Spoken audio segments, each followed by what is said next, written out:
আসসালামু আলাইকুম। সবাইকে স্বাগত জানাচ্ছি আমার দেশ টপ নিউজে। সঙ্গে আছি আমি মাহবুবুর রহমান ইমন। শুরুতেই সংবাদ শিরোনাম। ত্রয়োদশ সংসদের প্রথম অধিবেশন শুরু। রাষ্ট্রপতির ভাষণ বর্জন, বিরোধী দলের ওয়াকআউট।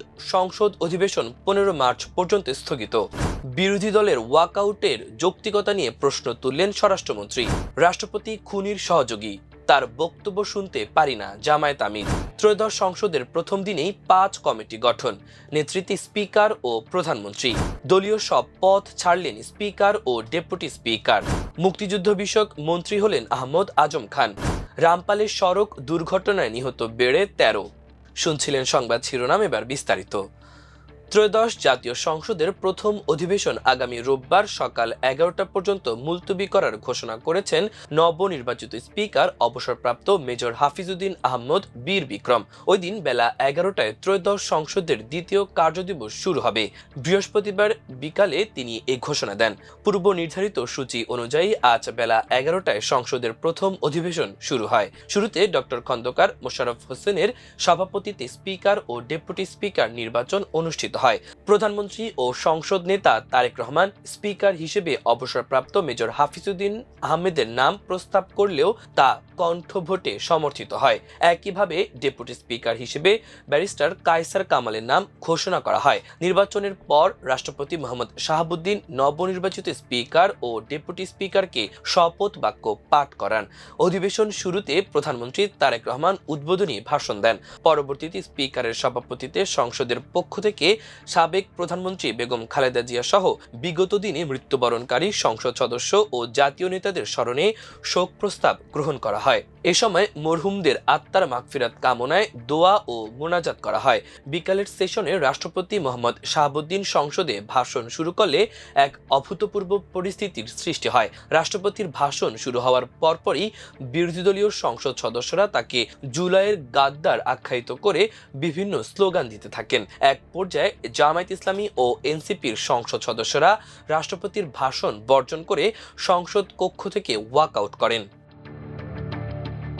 ত্রয়োদশ জাতীয় সংসদের প্রথম অধিবেশনে রাষ্ট্রপতি মোহাম্মদ শাহাবুদ্দিনের ভাষণ চলাকালে বিরোধী দলের ওয়াকআউট ও প্রতিবাদের ঘটনাকে কেন্দ্র করে মুখ খুলেছেন স্বরাষ্ট্রমন্ত্রী সালাউদ্দিন আহমেদ। তিনি বিরোধী দলের এই অবস্থানের যৌক্তিকতা নিয়ে প্রশ্ন তুলে বলেন, এই রাষ্ট্রপতি 5 ও 6 আগস্ট তাদের সঙ্গে আলোচনা করেছেন এবং তার কাছেই অন্তর্বর্তী সরকারের উপদেষ্টারা শপথ নিয়েছেন। তাদের 2-1 এই সংসদেও আছেন। তাহলে এখন এই বিরোধিতা কেন? বৃহস্পতিবার বিকেলে সংসদ অধিবেশন মুলতবি হওয়ার পর সাংবাদিকদের বিভিন্ন প্রশ্নের জবাবে তিনি এসব কথা বলেন। বিরোধী দলীয় নেতা ডাক্তার শফিকুর রহমানের বক্তব্যের প্রেক্ষাপটে স্বরাষ্ট্রমন্ত্রী বলেন যে রাষ্ট্রপতির সঙ্গে তারা 5 আগস্টের বিকেলবেলা এবং 6 আগস্ট আলাপ আলোচনা করেছেন। যাদের উপস্থিতিতে অন্তর্বর্তী সরকার শপথ নিয়েছে সেই রাষ্ট্রপতিকে আজ কেন অস্বীকার করা হচ্ছে? তাদের দলের 2-1 তো এই সংসদে সদস্য হিসেবেও শপথ নিয়েছেন। এই স্ববিরোধিতা কেন সেটা তাদেরই জিজ্ঞেস করা উচিত। তবে সংসদীয় গণতন্ত্রে ওয়াকআউটকে একটি স্বাভাবিক সংস্কৃতি হিসেবে উল্লেখ করে তিনি বলেন, গণতান্ত্রিক কালচারে ওয়াকআউট নতুন কোনো ঘটনা নয়, তারা এটি করতেই পারেন। ত্রয়োদশ জাতীয় সংসদের প্রথম অধিবেশনের প্রথম দিনেই রাষ্ট্রপতি মোহাম্মদ শাহাবুদ্দিনের বক্তব্য দেওয়াকে কেন্দ্র করে সংসদ উত্তপ্ত হয়ে উঠেছে। রাষ্ট্রপতির বক্তব্য চলাকালেই জামায়াত ও এনসিপির নেতৃত্বাধীন বিরোধী জোট সংসদ থেকে ওয়াকআউট করে। পরে জামায়াতের আমির ওয়াকআউটের বিষয়ে গণমাধ্যম কর্মীদের বলেন, রাষ্ট্রপতি মোহাম্মদ শাহাবুদ্দিন অপরাধী, তিনি সকল খুনির সহযোগী ছিলেন। একটি খুনের বিষয়েও তিনি ব্যবস্থা নেননি, অভিভাবক হিসেবেও তিনি কোনো ব্যবস্থা নেননি। তার বক্তব্য আমরা এই মহান সংসদে শুনতে পারি না। বৃহস্পতিবার বিকেলে রাষ্ট্রপতির বক্তব্য শুরুর কিছুক্ষণের মধ্যে অধিবেশন কক্ষ থেকে বেরিয়ে সাংবাদিকদের এই কথা জানান তিনি আরো বলেন, আমরা 2টি শপথ নিলেও সরকারি দল নেয়নি। রাষ্ট্রপতি সংস্কার পরিষদের সভা ডাকেননি। 70% জনগণকে অপমান করা হয়েছে। এ সময় স্পিকার বিরোধী জোটের সংসদ সদস্যদের কথা রাখেননি বলেও অভিযোগ করেন জামায়াত আমির। তিনি হুঁশিয়ারি করে বলেন, সংসদে কোনো অন্যায়কে বরদাস্ত করব না। সংসদ কারো একার নয়, আমরা জনগণের পক্ষে কথা বলতে এসেছি। ওয়াকআউটের পর গণমাধ্যম কর্মীদের সঙ্গে কথা বলেন বিরোধী দলীয় চিফ হুইপ নাহিদ ইসলাম। তিনি বলেন, হাজারো মানুষের রক্তের বিনিময়ে ফ্যাসিবাদকে বিতাড়িত করেছি। ফ্যাসিস্ট দোসর রাষ্ট্রপতি বক্তব্য দিতে আসায় আমরা বক্তব্য দিতে চেয়েছিলাম, স্পিকার সুযোগ দেননি, ফলে আমরা ওয়াকআউট করেছি। ত্রয়োদশ জাতীয় সংসদের প্রথম অধিবেশনের প্রথম দিনেই কার্য উপদেষ্টা কমিটি সহ গুরুত্বপূর্ণ 5টি সংসদীয় কমিটি গঠন করা হয়েছে। বৃহস্পতিবার স্পিকার হাফিজউদ্দিন আহমেদের সভাপতিত্বে সংসদ অধিবেশনে কণ্ঠভোটের মাধ্যমে এই কমিটিগুলো অনুমোদিত হয়। এদিন স্পিকার হাফিজউদ্দিন আহমেদ নিজ কার্য উপদেষ্টা ও সংসদ কমিটির ঘোষণা দেন। অন্যদিকে বিশেষ কমিটি, বিশেষ অধিকার সম্পর্কিত কমিটি এবং বেসরকারি সদস্যদের বিল ও সিদ্ধান্ত প্রস্তাব সম্পর্কিত কমিটির নাম প্রস্তাব করেন চিফ হুইপ নুরুল ইসলাম মনি। এসব কমিটির নেতৃত্বে আছেন স্পিকার ও প্রধানমন্ত্রী। জাতীয় সংসদের নবনির্বাচিত স্পিকার অবসরপ্রাপ্ত মেজর হাফিজউদ্দিন আহমদ বীর বিক্রম এবং deputy speaker barrister Kaiser Kamal বিএনপির দলীয় সব পদ থেকে পদত্যাগ করেছেন। বৃহস্পতিবার দুপুরে দলের চেয়ারম্যান তারেক রহমান বরাবর পৃথক চিঠিতে তারা এই সিদ্ধান্তের কথা জানান। সংসদীয় রেওয়াজ অনুযায়ী স্পিকার ও ডেপুটি স্পিকারের পদটি নিরপেক্ষ।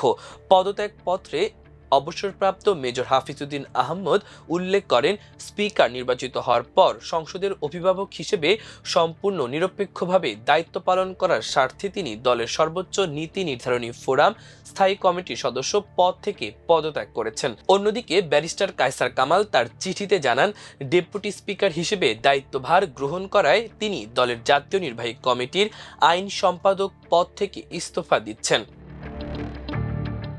টাঙ্গাইল ৮ আসনের এমপি ও বিএনপির কেন্দ্রীয় কমিটির vice chairman advocate Ahmed Azam Khan মন্ত্রিসভায় জায়গা পেয়েছেন। মুক্তিযুদ্ধ বিষয়ক মন্ত্রী হয়েছেন তিনি। বৃহস্পতিবার ত্রয়োদশ জাতীয় সংসদের প্রথম অধিবেশনের বিরতির সময় রাষ্ট্রপতি মোহাম্মদ শাহাবুদ্দিন তাকে শপথ পড়ান। বাগেরহাটের রামপাল উপজেলার বেলাই ব্রিজ এলাকায় ভয়াবহ সড়ক দুর্ঘটনায় অন্তত ১৩ জন নিহত হয়েছেন। বৃহস্পতিবার বিকেলে নৌবাহিনীর একটি বাস ও বিয়ের যাত্রী সহ একটি মাইক্রোবাসের মধ্যে মুখোমুখি সংঘর্ষে এ দুর্ঘটনা ঘটে। স্থানীয় সূত্রে জানা গেছে, দ্রুতগতিতে চলাচলের সময় বাস ও মাইক্রোবাসের মধ্যে সংঘর্ষ হলে ঘটনাস্থলে বেশ কয়েকজন যাত্রী নিহত হন এবং আরও কয়েকজন গুরুতর আহত হন। নিহতদের মধ্যে রাজ্জাক কমিশনারের পরিবারের ৬ জন রয়েছেন। বাকিদের নাম ঠিকানা এখনো নিশ্চিত করা যায়নি। দুর্ঘটনার খবর পেয়ে পুলিশ ও ফায়ার সার্ভিসের সদস্যরা দ্রুত ঘটনাস্থলে পৌঁছে উদ্ধার অভিযান শুরু করেন। আহতদের উদ্ধার করে রামপাল উপজেলা স্বাস্থ্য কমপ্লেক্সে ও খুলনা মেডিকেল কলেজ হাসপাতালে পাঠানো হয়েছে। নিহতের সংখ্যা আরও বাড়তে পারে বলে আশঙ্কা করা হচ্ছে। এই মর্মান্তিক দুর্ঘটনায় পুরো এলাকায় শোকের ছায়া নেমে এসেছে। স্থানীয় প্রশাসন দুর্ঘটনার কারণ অনুসন্ধানে কাজ করছে। প্রিয় দর্শক, আমাদের টপ নিউজের আয়োজন এ পর্যন্তই। সবাই ভালো থাকুন, সুস্থ থাকুন, আমার দেশের সঙ্গেই থাকুন। আল্লাহ হাফেজ।